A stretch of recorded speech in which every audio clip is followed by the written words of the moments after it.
شیخ بہائی تقریباً 400 سال پہلے زندگی گزارتے تھے اور وہ اپنے زمانے کے حیرت انگیز شخص تھے۔ انہوں نے مختلف علمی کوششوں کے ساتھ ساتھ تعمیرات کے فن میں بھی مہارت حاصل کی ہوئی تھی۔ اصفہان کی مساجد، مینار، امام رضا علیہ السلام کے حرم کا نقشہ اور وہ حمام کہ جہاں پر ایک شمع سے پانی گرم ہوا کرتا تھا، ان کی انجینئرنگ ایک بڑے لیول پر تھی۔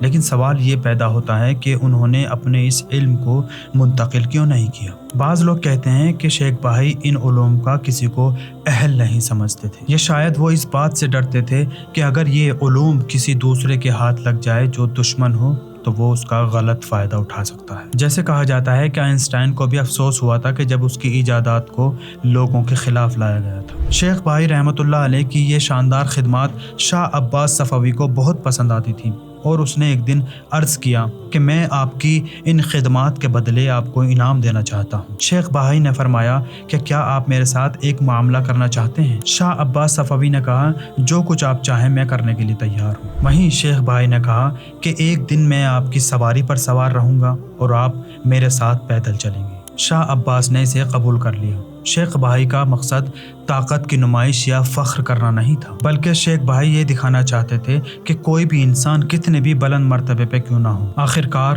علم کے سامنے اس کی طاقت بے بس ہو جاتی ہے۔ شیخ بہائی رحمۃ اللہ علیہ کے اس عمل نے معاشرے میں علم کی قدر و منزلت کو اور بلند کر دیا، اور لوگوں کے دلوں میں علم کے لیے اور زیادہ عزت پیدا ہو گئی۔